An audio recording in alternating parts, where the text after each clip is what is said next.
Welcome to this explainer, Small Language Models, the Rise of Distributed Intelligence. Okay, let's just jump right in, because today we're pulling back the curtain on a truly monumental architectural shift happening right now behind the scenes of modern computing.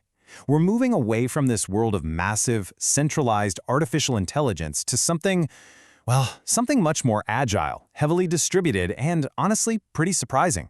Let's get into it. Bigger is better. For the last few years, you've probably noticed the AI industry has been absolutely obsessed with this one single idea. The strategy was super simple, right? More parameters, more GPUs, more data, and just massive, unprecedented scale. And to be totally fair, for a while, that strategy worked spectacularly.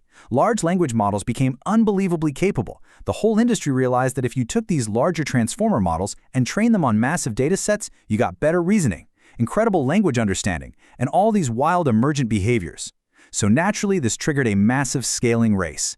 Companies started pouring literally billions of dollars into giant GPU clusters and trillion-parameter architectures, basically operating on the assumption that if you just keep scaling up, the intelligence will just keep getting better. But what if the future of AI is actually small? Yeah, it's a huge plot twist. Something completely unexpected is happening right now in the field. Highly optimized, much smaller AI models are starting to become ridiculously powerful. And the really crazy part? In certain specific, real-world situations, these tiny models might actually outperform the giant frontier models. Not because they have, a universally higher IQ, but because they're faster, they're cheaper, and they are incredibly optimized for the actual tasks people need them to do. It is sparking one of the absolute biggest architectural debates in AI today. The contrast here is just stark. Think about giant LLMs versus small AI models. On one hand, you have the giants. These are general-purpose models that require massive, centralized GPU infrastructure and are hugely expensive to run. On the other hand, you have the underdogs, small AI models. They are highly task-focused, so incredibly efficient that you can deploy them right on everyday laptops, and they are highly cost-effective. We're essentially shifting from this paradigm of building one giant, universal brain to creating pragmatic, highly specialized tools. It's kind of like the difference between running a massive, lumbering superfactory and operating a hyper-efficient, specialized workshop. Because we are running headfirst into the constraints of giant AI. We're hitting a very harsh physical and economic reality, and the scaling race is at a breaking point. It's not even just about technical limits anymore. It's about the explosive financial reality. Giant models are just unbelievably expensive. We're dealing with exploding training costs, and honestly, what's even worse, exploding inference costs. That's the everyday price of actually running the model and getting an answer. Add in massive memory requirements, spiking power consumption, and wildly complex infrastructure.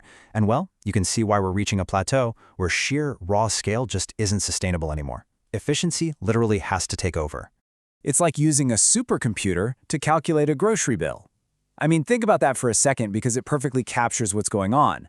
Most real-world enterprise tasks, things like basic document classification, routing customer support tickets, detecting fraud, or just summarizing a quick meeting, they absolutely do not require frontier-level general-purpose intelligence. Firing up a massive trillion-parameter model to do those everyday tasks is frankly economically absurd.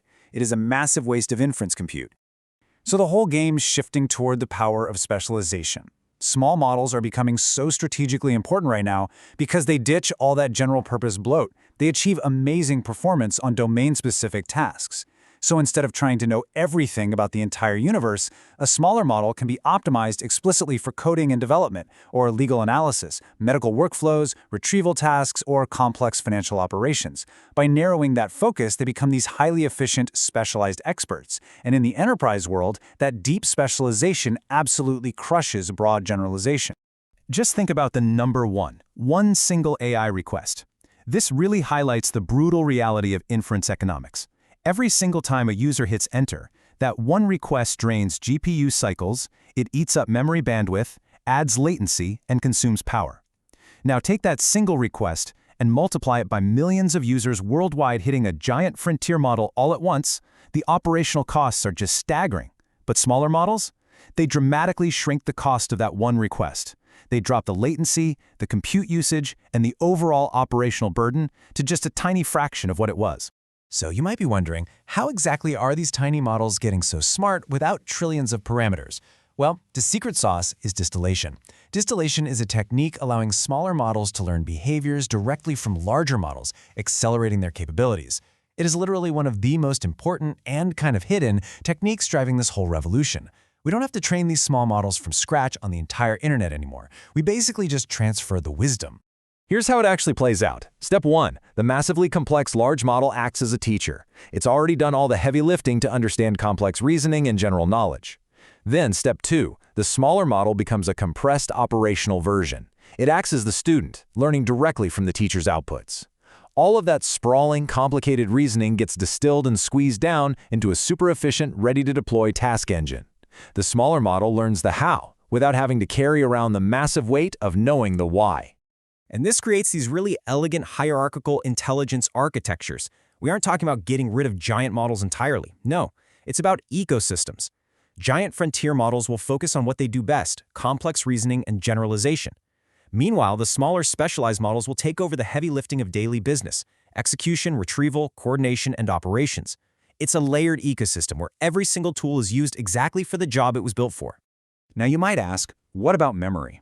Giant models rely on these massive context windows, which creates intense KV cache pressure and blows up infrastructure costs. Well, smaller models are overcoming giant context limits by simply sidestepping the problem. They use external tools, retrieval systems, vector databases, advanced memory architectures, and agent orchestration. Instead of trying to hold an entire library of information in its active brain all at once, a small model just intelligently grabs exactly the data it needs the second it needs it. It operationalizes memory way more efficiently than a giant monolith ever could. Another game changer here is fine-tuning efficiency. Every single enterprise out there wants custom AI.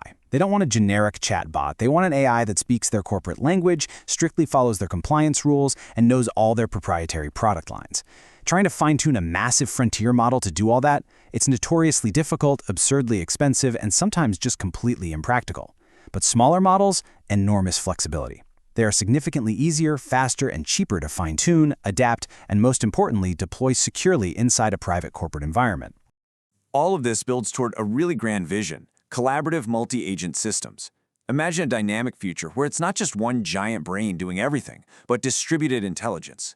You've got dedicated coding models, instantly pinging fast retrieval models, passing that data over to planning models, all while being constantly monitored by specialized compliance and security models. All these smaller models are orchestrated together into totally seamless workflow.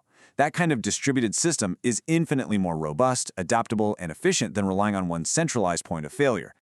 And because these models are so compact, we're seeing the absolute explosion of edge AI. AI is finally breaking out of those massive cloud data centers. We're talking about intelligence living right now on our mobile phones, baked into industrial robots on factory floors, running real-time autonomous vehicles, monitoring patients via healthcare devices, and embedded in countless IoT systems. By running locally on the edge, these small models deliver near-instant, zero-latency responses. And honestly, for things like robotics or real-time cybersecurity, that instant speed is way more important than having the ultimate reasoning capabilities of a giant model in the cloud. It really is the end of absolute cloud dependency. Ultimately, AI may evolve more like the internet itself. Distributed, layered, specialized, coordinated.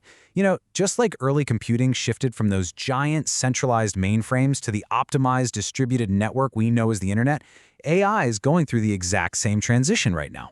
The future winners aren't just going to be the ones who build the biggest, most wildly expensive models. The winners are going to be the ones who build the most efficient, intelligently distributed architectures. So I really want to leave you with this lingering question to think about. Are you ready for an internet of AI? The next time someone tells you that bigger models will always win, just remember what we covered today. The future of intelligence might not be a single giant monolith humming away in a centralized server farm somewhere. It might just be smaller, faster, cheaper, and highly orchestrated systems seamlessly operating everywhere across our digital world.